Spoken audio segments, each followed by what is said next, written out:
الله الرحمن الرحيم. اعوذ باللہ من الشیطان اللعین الرجیم. بسم اللہ الرحمن الرحیم. الحمد للہ رب العالمین والصلاة والسلام علی نبینا و آلہ الطیبین الطاہرین. ناظرین کرام سلام علیکم. ایک واقعی منتظر، ایک واقعی حسینی، جسے وہ سچا امام زمانہ کا منتظر، جسے امام زمانہ کا انتظار ہے، اسے کیسا ہونا چاہیے؟ واقع کربلا سے ہمیں کیا درس ملتا ہے؟ واقع کربلا وہ درسگاہ ہے، عاشور وہ مکتب ہے کہ جس سے انسانیت کو ہزاروں درس ملتے ہیں، اور سب سے اہم درس اس مکتب سے، اس درسگاہ سے وہ لوگ لیں گے جو امام زمانہ کے منتظر ہیں. تو ہم اور آپ اگر امام زمانہ کا انتظار کر رہے ہیں تو ہمیں سچا حسینی بننا پڑے گا، سچا کربلائی بننا پڑے گا. اور سچا کربلائی کب ہو سکتا ہے انسان؟ جب انسان اپنے اندر وہ خصوصیات پیدا کرے، وہ صفات پیدا کرے جو کربلا والوں میں پائی جا رہی تھی، تاکہ انسان ویسا بن سکے جیسا کربلا والے تھے، تاکہ امام زمانہ کی سپاہ میں، امام زمانہ کی فوج میں انسان شامل ہو سکے. تو وہ خصوصیات کیا ہیں کہ جو کربلا والوں میں پائی جاتی تھیں؟ وہ بہت سی خصوصیات ہیں. ایک خصوصیت میں آج آپ کے سامنے بیان کرنا چاہتا ہوں کہ جو ہر حسینی میں ہونا چاہیے اور ہر امام زمانہ کے انتظار کرنے والے میں ہونا چاہیے، وہ ہے غیرت. اب سوال اٹھتا ہے غیرت ہے کیا؟ دیکھیے، غیرت اتنی اہم چیز ہے کہ یہ وہ صفت ہے کہ جو اللہ کے اندر بھی پائی جاتی ہے.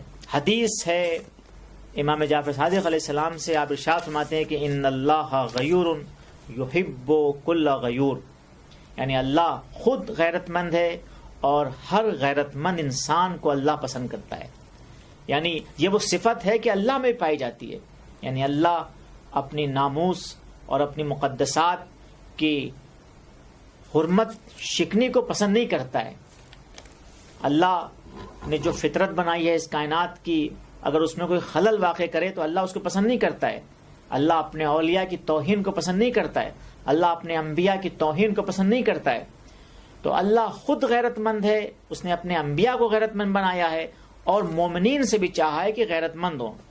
امام جعفر صادق اسلام کا ارشاد ہے کہ وَمِنْ غَيْرَتِهِ حَرَّمَ الْفَوَاحِشَ ظَاهِرَهَا وَبَاطِنَهَا. اور اللہ خود غیرت مند ہے، اس غیرت کی بنیاد پہ اس نے تمام فواحش و منکرات، چاہے وہ ظاہر ہوں چاہے باطن، ان کو حرام قرار دیا ہے. کیوں؟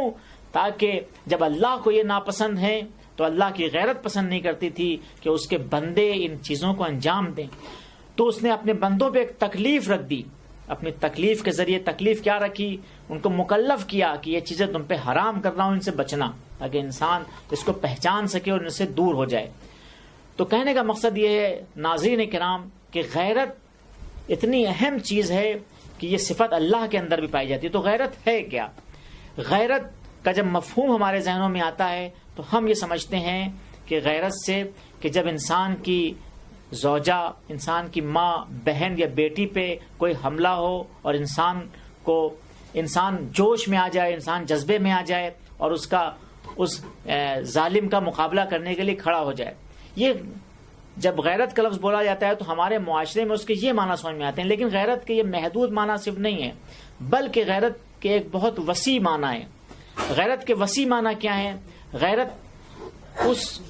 غیرت کے معنی یہ ہے کہ انسان کی جب ناموس پر، انسان کے مقدسات پہ کوئی حملہ کرے، جب انسان کے ناموس اور مقدسات کو کوئی چھیڑخانی کرے تو انسان اس کے مقابلے میں خاموش نہ بیٹھے، اس کے مقابلے میں ساکت نہ ہو جائے، صرف دیکھتا نہ رہے، صرف تماشا بین نہ رہے، بلکہ انسان کے اندر ایک وہ جذبہ پیدا ہو، وہ جوش پیدا ہو کہ وہ اپنے ناموس کی حفاظت کر سکے، اپنے مقدسات کو بچا سکے.